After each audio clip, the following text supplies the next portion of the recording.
नमस्कार। आज का हमारा विषय है कि एंजाइटी को कैसे कम किया जाए।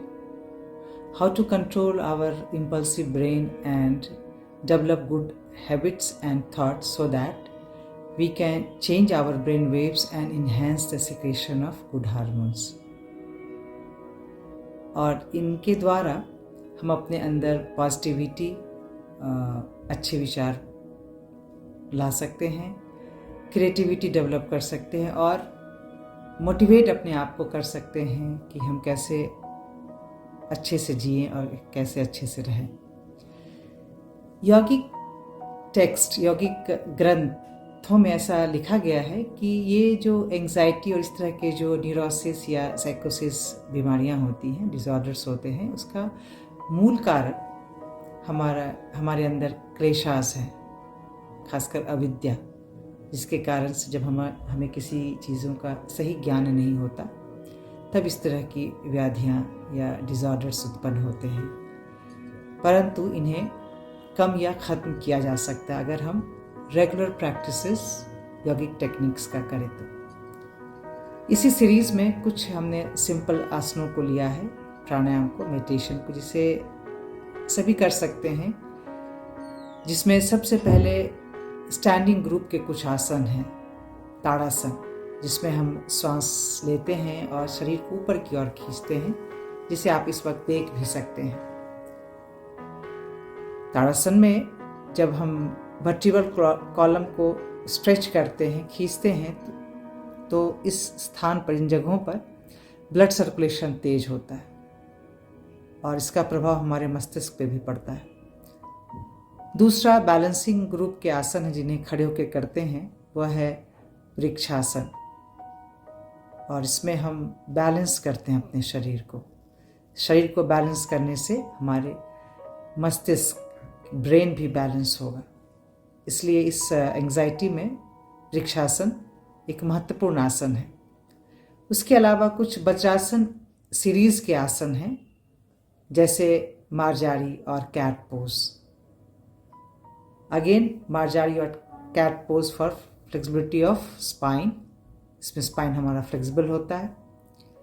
फिर दूसरा है वज्रासन, जिसे इस अभ्यास को हम लोग खाना खाने के बाद भी करते हैं, लेकिन एंजाइटी में भी इसके प्रभाव अच्छे पड़ते हैं क्योंकि यह हमारे मन को स्थिर शांत करता है, जिससे हमारा जो एंटायर फिजियोलॉजिकल सिस्टम है वह स्थिर और बैलेंस होता है। इसी ग्रुप के एक और अभ्यास है आनंद मदिरासन, जो एक महत्वपूर्ण आसन है। ये भी करने में बहुत सरल है अगर आप वज्रासन में बैठ सकते हैं तो, जो हमारे मन को बैलेंस करता है।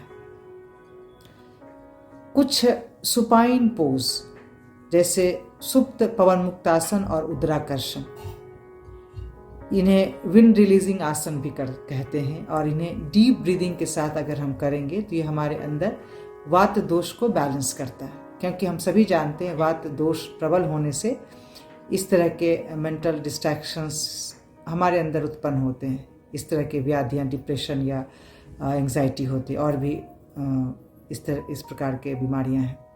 तो इस तरह से अगर इतना आसन अगर हम रेगुलर कुछ लंबे समय तक करें तो एंजाइटी में ये काफ़ी फ़ायदेमंद है। बट आसन के अलावा हम प्राणायाम भी करेंगे, जिसमें हमने 2 प्राणायाम लिया है जो बहुत महत्वपूर्ण है। भ्रामरी करने से हमारे अंदर जो अच्छे हार्मोन्स हैं उनका स्राव होगा और साथ ही हमें रिलैक्सेशन भी मिलेगा। दूसरा है नाड़ी शोधन। नाड़ी शोधन मतलब नाड़ियों का शुद्धिकरण, जो हमारे यौगिक ग्रंथों में लिखा गया 72,000 नाड़ियाँ हैं जो हमारे सूक्ष्म शरीर में पाई जाती हैं। इन 72,000 नाड़ियों को हम शुद्धिकरण करते हैं नाड़ी शोधन के द्वारा। उसके अलावा इन नाड़ी शोधन के साथ हम 5 प्राण को भी बैलेंस करते हैं, और इन 5 प्राणों को जो इन्हेंस करते या सपोर्टिंग का काम करता है, उपप्राण, उसे भी हम नाड़ी शोधन के द्वारा सही दिशा देते हैं, जिससे हमारा जितना अच्छा हमारा प्राणिक प्रवाह शरीर में होगा उतना ही हमारा मन जो है वो स्थिर शांत होगा।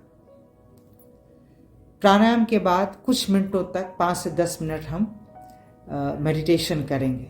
मेडिटेशन में सबसे जो अच्छा एंग्जाइटी के लिए है वो है चिदाकाश धारणा, यानी अपने विचारों को देखना, उसे एनालाइज करना, और उनमें सुधार करना। जब हम स्थिर पूर्वक बैठते हैं, शांत बैठते हैं ध्यान में, तो हम अपने आप को ज़्यादा अच्छे से समझ सकते हैं और उनमें सुधार किया जा सकता है।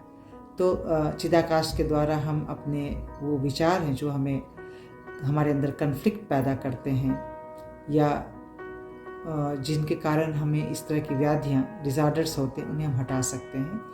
और साथ ही हम रोज़ तो नहीं लेकिन वीक में 2 से 3 बार योग निद्रा का अभ्यास कर सकते हैं, क्योंकि इसमें हम पूरे शरीर को रिलैक्सेशन में ले जाते हैं। खासकर योग निद्रा में संकल्प का चयन अच्छे से करेंगे, ताकि संकल्प का जब हम चयन करते हैं और संकल्प लेते हैं तो वो हमारे मन के गहराइयों में जाकर हमारे अंदर सुधार का कार्य करता है।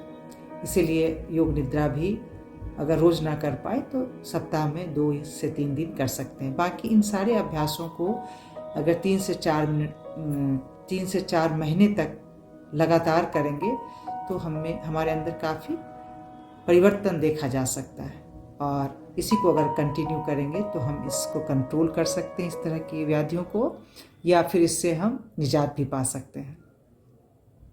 हरि ओम।